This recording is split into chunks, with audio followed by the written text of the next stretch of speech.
Como você se autoavaliaria?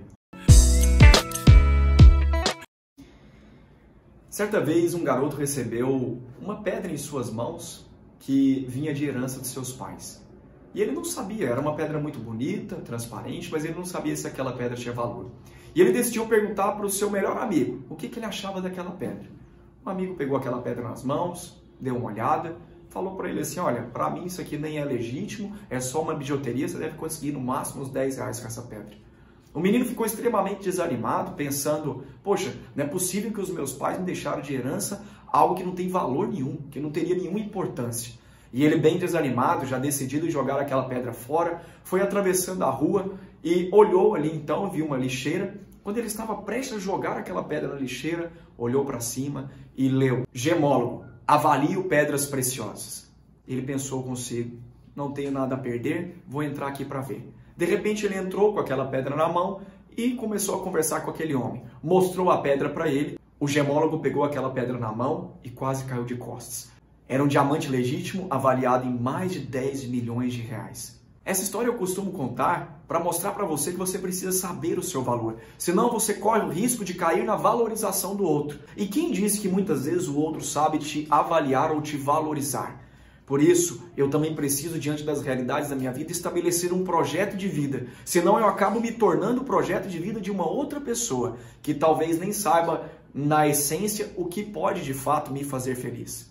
Por isso a importância de ter uma boa autoavaliação. Avaliar a si mesmo. Para que serve uma avaliação? Uma prova, um teste que a gente faz? Não é para demonstrar qual tem sido o meu conhecimento naquela área? Ou seja, eu passo por um teste, eu passo por uma prova e ali então é provado, é comprovado, através daquele teste que eu realizo, através do exame que eu realizo, que eu estou apto, que eu conheço aquele conteúdo. Da mesma forma, a autoavaliação funciona assim. A partir do momento que eu passo a me conhecer, eu também consigo estabelecer e enxergar que eu estou apto, que eu estou pronto para enfrentar todas as realidades porque me conheço bem. Porque sei o meu valor, porque fui testado e consigo perceber diante das realidades que me testam constantemente que eu sou alguém que possui uma essência, que possui um valor. E ao ser aprovado, eu passo por um novo estágio, eu vou para uma nova etapa, uma nova fase. Então acontece uma grande mudança, acontece uma grande promoção. Quando a gente passou por aquele conteúdo, nós estamos próximos e prontos para aprender coisas novas. E estamos também preparados para uma nova etapa de vida. Por isso, se autoavaliar é enxergar isso. É enxergar sim a mudança, é enxergar aquilo que precisa ser visto de melhor em mim, na minha essência, para que eu possa então superar as adversidades e atingir novos patamares. Por isso que uma boa autoavaliação passa pelo autoconhecimento e pela autoestima. É preciso me conhecer bem. Se eu perguntasse para você, quem é você? Me fale da sua identidade. Talvez você ficasse travado em um determinado momento, porque é muito difícil falar de nós mesmos. Aqui, quando eu falo identidade, não estou falando dos números que nós temos de registro de um documento, mas sim da essência de quem eu sou. Se de repente fosse para falar do seu melhor amigo ou da sua melhor amiga, você não teria dificuldade para falar. Mas quando nós precisamos fazer uma autoavaliação, passa muitas vezes por essa realidade do autoconhecimento, de se conhecer bem para conseguir falar bem quem eu sou. E aqui fica muito difícil. Por quê? Porque diante das realidades, nós temos cada vez mais caminhado, em muitas dessas realidades, não para nos tornarmos um adulto, mas sim alguém adulterado. E diante dessas realidades eu preciso enxergar, será que eu estou caminhando para me tornar um adulto ou alguém adulterado? O que é o processo de adulteração? É quando você tem algo que estava no seu formato original e ele sofreu uma modificação ali que acabou adulterando a originalidade daquilo. Por isso, eu preciso, diante das realidades, não deixar que muitas vezes fatores ou opiniões externas que vêm de forma negativa para a minha história de vida me influenciem e me faça deixar de caminhar realizando esse progresso, realizando essa etapa nova da minha vida, me conduzindo para atingir a melhor versão de mim enquanto adulto e não enquanto alguém adulterado. E nessa autoavaliação eu preciso identificar também as minhas dificuldades. Sabe por quê? Como é que são as grandes estratégias de guerra? Quando a gente estuda as estratégias de guerra, a gente percebe que os vitoriosos, aqueles que conseguiram se sobressair nas guerras que enfrentaram, eles precisaram estudar muito o inimigo.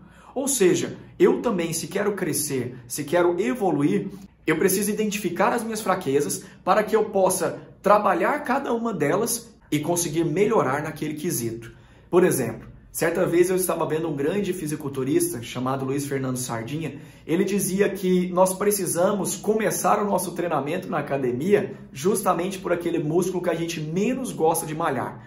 Ele dizia que é justamente esse músculo que a gente menos gosta de malhar que muito provavelmente está a nossa fraqueza. Então nós precisamos estabelecer ali uma rotina de treino mais intensa para desenvolver aquela musculatura. E assim funciona também então conosco. Justamente aquela área que muitas vezes eu não sou bom, eu não tenho domínio ainda, é essa área que eu preciso trabalhar mais para que eu consiga me desenvolver. Eu preciso identificar que eu tenho habilidades, mas que até mesmo essas habilidades que eu já tenho domínio, que eu tenho um dom nato para elas, eu preciso também desenvolvê-las mais. Por isso, até mesmo as grandes habilidades que eu tenho podem ser aprimoradas e também melhoradas. Por exemplo, existem grandes atletas que ao perceber a sua dificuldade, eles começam a trabalhar e fazer com que aquela dificuldade que tinha, aquela fraqueza, mesmo dentro da sua grande habilidade, seja desenvolvida. É o exemplo de grandes jogadores de futebol, que não tinham, por exemplo, a característica ou a habilidade de chutar com a outra perna. Eles começam a treinar aquela perna para se tornar bons chutadores também com aquela outra perna. É o caso, por exemplo, de Ayrton Senna, que foi um grande corredor de Fórmula 1, talvez o maior de todos os tempos. Ele identificou que dentro daquela grande habilidade que ele tinha, ele ainda assim possuía uma fraqueza, que era correr em chuva. O que ele fez? Dizia ele que todas as vezes que começava a chover, ele corria para pegar o seu carro e treinar na pista para desenvolver aquela habilidade dentro daquela fraqueza que ele tinha. Por isso nós precisamos fazer assim também. Um bom desenvolvimento das nossas habilidades passa pelo reconhecimento das nossas limitações e fraquezas. Eu preciso também, para ter um autoconhecimento, para ter uma autoavaliação, enxergar os meus erros, enxergar aonde eu tenho errado para que eu consiga crescer. Eu lembro de um colega que ele estudava para prestar a prova do OAB há muitos anos e ele reprovava constantemente. Certa vez, quando nós estávamos próximos de atingir mais uma etapa e realizarmos a segunda prova que nós faríamos ali na OAB, então eu perguntei para ele sobre uma determinada matéria e ele falou assim para mim: não, tudo bem, isso aí eu já sei, vamos para outra, vamos revisar outra matéria. Aí eu falei para ele: tá bom, se você já tem um domínio dessa daí, então me explica. E no meio da explicação que ele foi fazendo, eu percebi o quê? Que ele estava errando, que a interpretação que ele tinha sobre aquele determinado assunto estava errada. E eu falei para ele: tá vendo? Talvez seja por isso que você não está conseguindo a aprovação. Porque existem coisas que você acha que já sabe, que já aprendeu, que não procura identificar o erro, e é justamente ali que você está errando. Então eu preciso ser humilde, rever aonde eu tenho errado e talvez eu vou precisar recomeçar todo o caminho até que eu identifique o meu erro. Mas isso sim vai fazer com que eu tenha uma boa autoavaliação e, consequentemente, vai me fazer progredir em várias áreas da minha vida.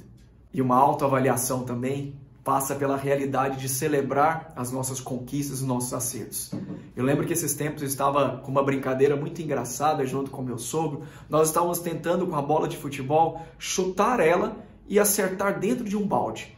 E eu recordo que a gente estava disputando ponto a ponto ali naquele momento, mas foi muito engraçado porque quando a gente estava a longas distâncias e ou eu ou ele acertava, a gente acabava que celebrava junto, porque era muito legal conseguir atingir aquele objetivo tão difícil. E eu começo a pensar aqui então, quantas vezes é importante nós celebrarmos as nossas vitórias? Quantas vezes é importante, diante dos enfrentamentos que a gente tem, saber comemorar? Às vezes a gente luta tanto para conquistar uma coisa, mas quando a gente conquista, a gente não celebra, a gente não comemora. E aí, toda aquela luta também parece não ter tido sentido. Por isso, saiba sim, comemorar os seus acertos, comemorar aquilo que você fez de correto, porque isso vai te levar a uma boa autoavaliação e na identificação do valor que você tem. E não se esqueça, você tem valor.